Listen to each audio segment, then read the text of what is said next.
con Quien Te Ve, una señal de televisión por streaming que vamos a compartir con un equipo en la que estamos trabajando fuertemente para compartir también con una audiencia que está esperando de los medios otro modelo. Esto hay que decirlo también, ¿no? Bueno, en medio de un paro nacional comenzaron las clases para 3.300.000 chicos en 8 provincias. Bueno, lo tenemos en línea nuestro columnista, pero recordando que además de ser abogado, Martín Zuleta es docente. Y bueno, queremos tener una mirada sobre esto, habida cuenta de la necesidad de que haya clases, ¿no? Que no nos olvidemos que estamos haciéndole perder a muchos chicos, primero por las ganas que tienen y segundo por la necesidad de tener un título el día de mañana. Buenas tardes, Martín, ¿cómo va? Todo bien, ¿no?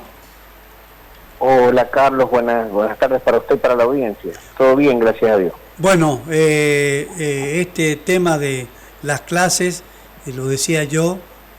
me parece central, que me parece que este no es el momento para hacer ni un solo paro. No es que esté en contra de la mediación directa, que está en la Constitución, pero creo que en este segmento de los chicos que les impiden que tenga clase, hace bastante ruido, ¿no? Como usted bien dice, la educación es un servicio esencial del Estado, así lo ha entendido también el gobierno nacional al intentar declarar a la educación como un servicio esencial. Y recordemos que con las reformas que hubieron en los años 90, la educación pasó a depender, sobre todo la educación primaria y la secundaria, pasaron a depender exclusivamente, prácticamente, de las provincias. Hay algunas excepciones, como por ejemplo acá en San Juan, algunos secundarios que dependen de la Universidad Nacional, no estrictamente del gobierno nacional, pero sí de la universidad. Pero bueno, creo que en ese sentido la gran mayoría de las provincias ha entendido como prioritario el comienzo de las clases, y tengo entendido que en la gran mayoría de las provincias las clases van a empezar en principio con normalidad. Obviamente hay algunos reclamos que son válidos y valederos, porque es evidente que este ajuste que ha dispuesto el gobierno nacional repercute, por supuesto, también en las provincias, y hay toda una reestructuración en ese sentido, pero uno observa como docente, por lo menos en la provincia de San Juan, que hay una voluntad de buena predisposición y colaboración de los docentes para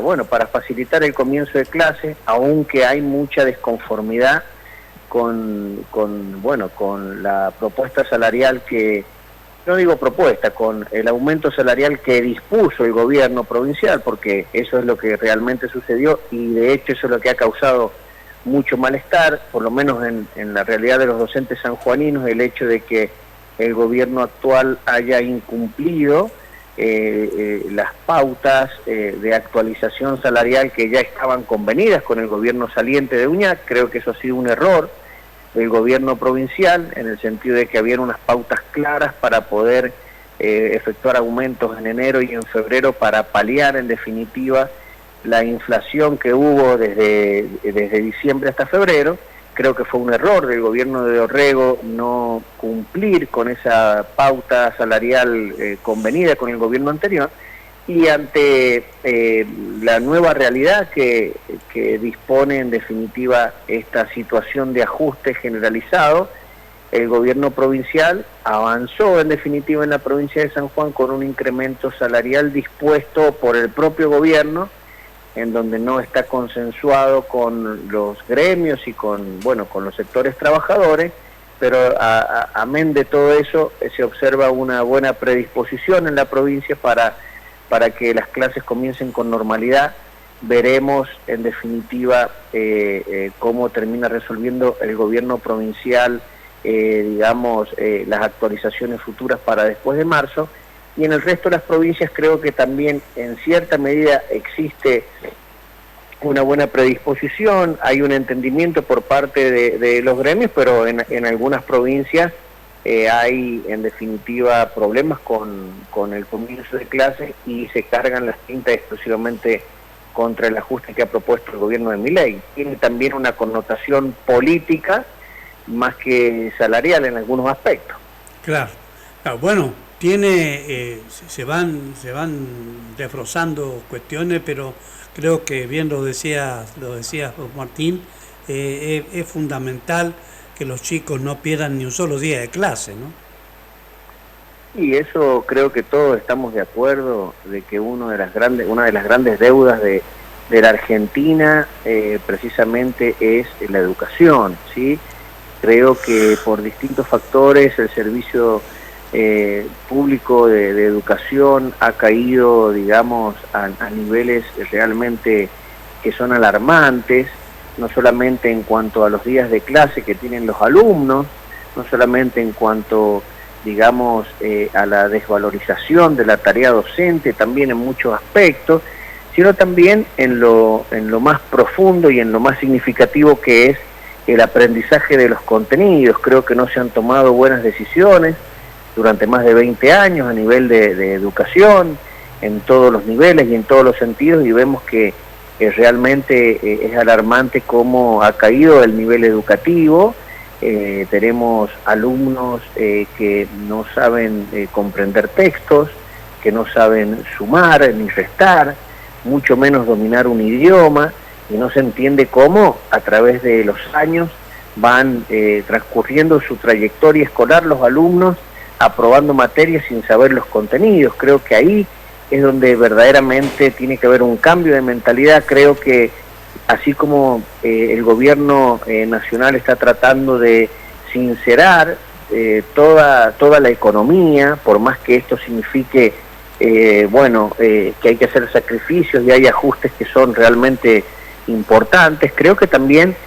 un cambio verdadero y profundo en la educación tiene que comenzar por reconocer los problemas que tenemos en la educación, y los problemas que tenemos en la educación es precisamente que los chicos pasan toda su trayectoria escolar sin aprender los contenidos básicos y elementales, y creo que en ese sentido debemos volver a un cambio profundo en donde los chicos vuelvan a la escuela para estudiar, no para comer, no para recibir asistencia social. Creo que es fundamental que eso se resuelva fuera de la escuela, que los padres puedan, en definitiva, eso se resuelve con economía, puedan llevar el sustento diario a su familia y que los chicos vayan a la escuela a estudiar. Creo que nos hemos acostumbrado bajo el kirchnerismo a tener una escuela también asistencialista. Yo le pongo un ejemplo, yo soy docente de muchas escuelas acá en San Juan, y llegan el día del estudiante y hay años de campañas electorales, y para lo único que se mete la política en la escuela es para llevar tortas y camisetas y vasitos, pero realmente no existe un compromiso. Creo que hay mucho por hacer por parte de los municipios para coadyuvar a la política provincial,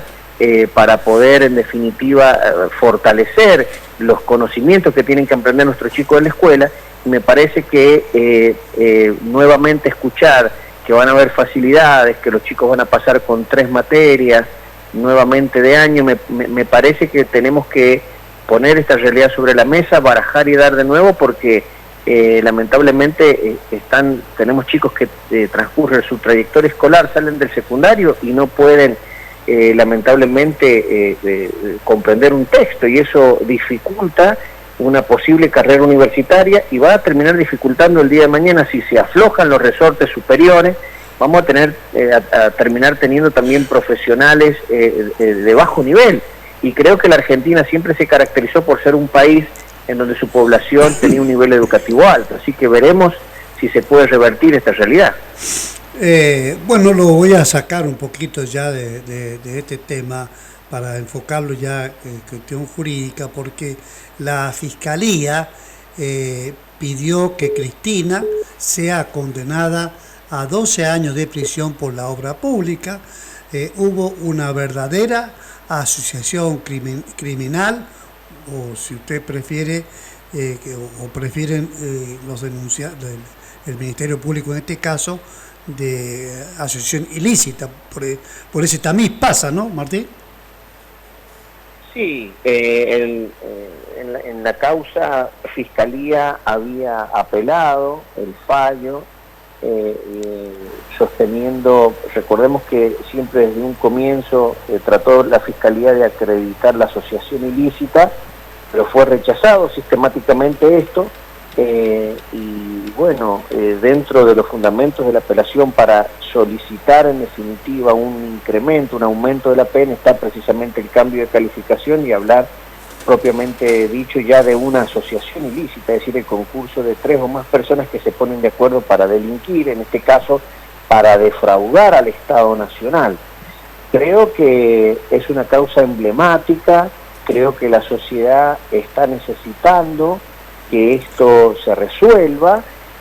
A mí me parece muy preocupante las señales que da la justicia. Creo que termina deslegitimando en un montón de aspectos este gran trabajo que han hecho los fiscales para investigar la corrupción kirchnerista, cuando vemos, por ejemplo, en la provincia de Jujuy,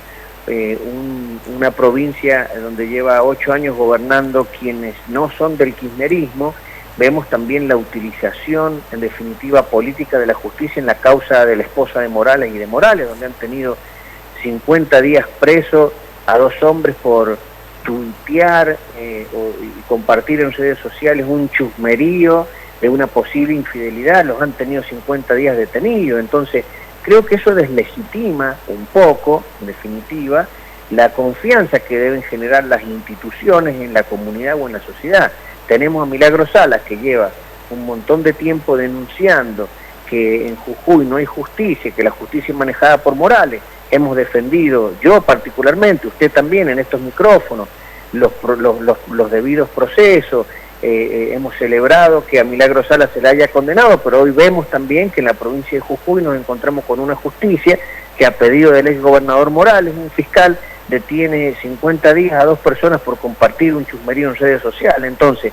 ¿qué tiene que ver esto con Cristina? Tiene que ver que es importante que entendamos que debemos rescatar también el valor de la justicia, la confianza de la sociedad en las instituciones. Creo que en el caso de Cristina Kirchner es indudable de que han habido actos de corrupción, Carlos. De hecho, espero con muchas ansias el mensaje del presidente cuando haga la apertura de las sesiones ordinarias del Congreso ante la Asamblea Legislativa, porque ahí en apariencia hay información de que va a dar los resultados de una auditoría general del Estado argentino, en donde parece que nos vamos a encontrar con cosas realmente que son intolerables, y es evidente que el gobierno kirchnerista generó una matriz de corrupción, que cada cuestión que lo disfrazaban de soluciones políticas, en el fondo había un curro económico, que es lo que terminan defendiendo muchos sectores, ¿sí? Y esos beneficios económicos llegaban, en definitiva, no solamente a punteros políticos vinculados estrictamente con la política, sino también a actores, a empresarios. Entonces, es muy grave la matriz de corrupción que hay en la República Argentina, y me parece que es una muy buena señal que la justicia termine resolviendo esta situación de Cristina Kirchner, y si hay condena, que esa condena sea de cumplimiento en definitiva efectivo, aunque sea con prisión domiciliaria. Y creo que también es muy importante que en ese informe que dé el gobierno sobre los resultados de la auditoría que ha encarado a nivel de Estado Nacional, también terminen con las denuncias correspondientes, porque vemos en la provincia de San Juan también que han pretendido plantear algunas irregularidades por parte del gobierno saliente en la obra social provincia, o un uso indebido de 14 millones de pesos. Bueno, pero es necesario que no nos quedemos con una denuncia política para tratar de empatizar con el gobierno actual, sino que el gobierno actual debe ir a fondo y debe llevar esto a los tribunales de la provincia de San Juan. Creo que es fundamental que empecemos a resolver el problema de la corrupción en la República Argentina para que recuperemos la confianza en las instituciones. Han salido encuestas en donde las instituciones más desprestigiadas tienen que ver con la clase política y con la justicia. O sea, es importante comprender esto, porque después digamos, no logramos comprender lo que hoy está sucediendo con el fenómeno Milei, que pese a que tiene un montón de formas que por ahí no convencen a mucha gente, está cosechando mucho apoyo popular, y precisamente porque la gente en el fondo está sintiendo que ya era hora de venir, de que venga alguien de que rompa con todas las estructuras de la política. Entonces creo que es una oportunidad que tiene la Argentina de poder, en definitiva, empezar a combatir verdaderamente la corrupción y llevar a fondo todo esto. Estamos hablando con Martín Zuleta, es nuestro columnista, él es dirigente político,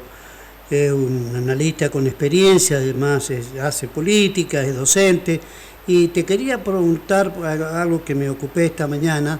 porque desactivan un negocio millonario con los seguros que contrataba ANSES e investigan irregularidades, porque contrataba ANSES Seguros Banco Nación, y después había una privatización. Creo que esto es demasiado grave, ¿no, Martín? Carlos, ya lo han dicho la semana pasada, en la Argentina donde uno mete el dedo, sale pus, Carlos. Y es triste, pero debemos reconocerlo para empezar a trabajar sobre esto. Debemos reconocerlo también todas las fuerzas políticas, porque a veces pareciera ser que se le reclama al gobierno actual, al presidente, que no vaya en algunos frentes, porque ahí estarían unos potenciales aliados políticos que se va a terminar peleando, y en definitiva vamos a terminar empiojando los consensos y los acuerdos que tienen que haber. Y me parece que esa es precisamente la fortaleza del gobierno actual. El gobierno actual no tiene reparos, está yendo a fondo con lo que entiende que está mal en la Argentina. Se pueden criticar las formas, pero yo como abogado le digo, si Milei hubiera hecho algo fuera de la ley, en este momento tendría 10 denuncias penales en la justicia, porque conocemos muy bien cómo funciona esto, conocemos muy bien cómo el kirchnerismo ataca todas estas cuestiones, y conocemos muy bien también cómo sectores de Juntos por el Cambio también, podemos nombrar a Lilita Carrió, a Margarita Stolbizer, que han estado comprometidas con denuncias de corrupción, que no tendrían reparos en poder, interponer acciones penales contra el actual presidente. Y si no están esas acciones, es porque evidentemente el presidente está obrando dentro de un marco de legalidad que en definitiva puede parecer un poco duro en algunos aspectos. Por ejemplo, el caso Chubut. En el caso Chubut, el gobierno claramente está demostrando que no ha habido, una animadversión contra Chubut, sino que ha sacado y ha mostrado un contrato en donde dice, mire, ustedes los chubutenses deben 19.000 millones de pesos, y acá en el contrato dice claramente que lo podemos deducir y retener directamente de la coparticipación. Y entonces saltan muchos sectores políticos a tratar de denunciar o decir que hay una persecución, que hay una animadversión del gobierno, pero la realidad es que el gobierno ha informado suficientemente a la ciudadanía antes de las elecciones, y la ciudadanía lo votó para hacer un ajuste. Y en definitiva, muchos sectores políticos que llaman a consenso al presidente, que llaman al diálogo al presidente, quieren en definitiva continuar con la lógica que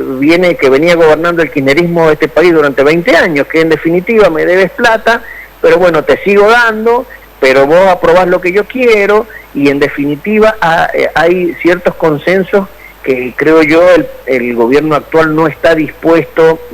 a renunciar a determinadas formas en pos de esos consensos, y por eso siempre le digo a usted que una de las cuestiones que no tienen en cuenta muchas fuerzas políticas es que el gobierno ya está pensando en las elecciones del año que viene, y Cristina Kirchner se ha dado cuenta de eso, y es la única que está capitalizando para el kirchnerismo en definitiva también esta situación, mientras el resto de las fuerzas sigue discutiendo las formas. Creo que frente a esta realidad que plantea una situación de grave crisis económica que tiene la Argentina, bueno, el hecho de que las fuerzas políticas no hayan acompañado las leyes que el gobierno entendía necesarias para avanzar sobre determinados ajustes, bueno, ha obligado precisamente al gobierno a esta situación, que también lo advirtió. Ya dijo claramente el gobierno, si no me aprueban mi paquete de leyes, lamentablemente el ajuste se hará lo mismo y vendrá por otro lado. O sea, yo creo que Milei en ningún momento ha, engañado a su electorado, ni ha engañado a la clase política ni a los gobernadores, sobre por dónde venía el ajuste. El ajuste se hacía sí o sí, y se hacía con ley o sin ley. Y si era sin ley, que es lo que finalmente sucedió, el gobierno había advertido que el ajuste va a ser peor porque tenía herramientas a su alcance para lograr esos ajustes. Y bueno, y esas herramientas son específicamente estas que está demostrando, por ejemplo, con Chubut. Por último, Martín, vos estás viendo, aparentemente la prensa no está diciendo nada, pero al parecer, por alguna desinteligencia o algo con Karina Milei, el expresidente Macri no se está acercando con el PRO, tal como lo decía el actual presidente Milei, ¿no? A ver, hay que entender que esto es política y es muy importante los mensajes que se dan, digamos, desde la política. El PRO ha demostrado que apoyó incondicionalmente al presidente. Creo que la postura del PRO ha sido muy clara, no entendida por ahí por Jorge Macri, no entendida tampoco por el gobernador de Entre Ríos, que pese a que sus diputados y sus senadores han acompañado al gobierno, ellos siguen teniendo una posición ambigua, como unidos, por decirlo de alguna manera, con los gobernadores de Juntos por el Cambio, que no sé qué quieren lograr con eso, porque en definitiva está más que comprobado de que el gobierno ha cerrado claramente filas con el PRO. De hecho, ante este conflicto que hay con el gobernador Ignacio Torres, la presidenta del PRO, que es Patricia Bullrich, ha salido a decir claramente que esos no son los valores que profesan desde el PRO. Y yo creo que acá se está dando como un rediseño, como hablábamos el otro día, de una fuerza nueva de centro-derecha que va a estar encabezada por Milei, y creo que Macri lo entiende, y creo que Patricia Bullrich lo entiende, y creo que muchos sectores del PRO lo entienden, y hay otros sectores que no solamente que no lo entienden, sino que no lo quieren, y están, por supuesto, en su legítimo derecho de no quererlo y de no entenderlo, pero bueno, habrá que ver si estas fuerzas que no son, digamos, afines a acompañar en sus políticas al gobierno de Milei, vale decir el radicalismo, vale decir las Palomas de Juntos por el Cambio, vale decir Orrego en la provincia de San Juan, estos gobernadores, por ahí el de Córdoba, que tampoco se lo puede poner del lado del kirchnerismo, pero no quiere evidentemente quedar pegado con un posible fracaso del gobierno de Milei. Hay que ver cómo estos sectores llegan, digamos, políticamente al año que viene, a la elección de medio término. Ahí creo que claramente se va a volver a dar una clara división entre una centro-derecha, digamos, liderada por Milei, y el kirchnerismo, que va a juntar a todas las expresiones del justicialismo y de la centro-izquierda. Y si estos sectores siguen jugando a una tercera posición, hay que ver si esa tercera posición va a terminar siéndole funcional al kirchnerismo o no. Yo creo que si se presentan como una alternativa electoral, digamos, aparte del presidente y aparte del kirchnerismo, van a terminar jugando a favor del kirchnerismo, que tiene un núcleo de votantes duro, y bueno, se va a dar un rediseño de toda la cuestión política. Me parece que en ese sentido Milei lo tiene claro que tiene que ser quien lidere en definitiva esta nueva coalición de centro-derecha, que tiene aparte el apoyo popular y tiene el cargo de presidente. Entonces creo que está, digamos, alineando una fuerza de centro-derecha bajo su liderazgo. Y Macri en ese sentido creo que lo ha entendido, creo que está apoyando, y creo que debe haber mucho diálogo entre Macri y el presidente Milei, porque Macri sabe que es muy resistido en muchos votantes de la Argentina, y también Macri evidentemente le ha transmitido la experiencia cuando él fue presidente al presidente Milei, porque Milei no está cometiendo ninguno de los errores que cometió Macri. En primer lugar, ha ido a fondo con los cambios, no ha reparado en la gradualidad, en el diálogo, como lo hizo Macri con los gobernadores peronistas, recordemos, hasta con el propio Iñaki. Mucho diálogo durante los primeros 2 años de su gestión, no desarmó nada de la estructura de los planes sociales. Así es como Macri acordó tener una especie de paz social con las distintas organizaciones sociales que se portaron bien en el gobierno de Macri, porque fueron sostenidas por el gobierno de Macri, y por otro lado, Macri trajo como una inyección de sobrado optimismo, que decía nos va a ir bien, el mejor equipo de la Argentina, y hay que tener fe y hay que tener esperanza. Creo que eso también le jugó en contra, porque Milei claramente está asumiendo, digamos, la entrada a su gobierno desde otra posición, marcando claramente, tratando de marcar cuál es la realidad económica de la Argentina, y esta auditoría que va a presentar el presidente Milei precisamente es una de las críticas que se le hicieron a Macri, que él no había explicado, digamos, suficientemente cómo había recibido el gobierno. Así que yo creo que Macri ha aportado mucho con su experiencia de las cosas que no hay que hacer al actual presidente Milei, y me parece que el rediseño de una fuerza de centro derecha va a estar claramente con el pro duro y Milei, y bueno, vamos a ver cómo juega el resto de los sectores del que era Juntos por el Cambio en esta nueva coyuntura. Claro que sí. Nuestro columnista Martín Zuleta, bueno, analizando todos estos temas. Gracias, Martín, por estos minutos. Un abrazo, Carlos. Buena semana. Bueno, buena semana. Nosotros nos estamos retirando, señoras y señores oyentes.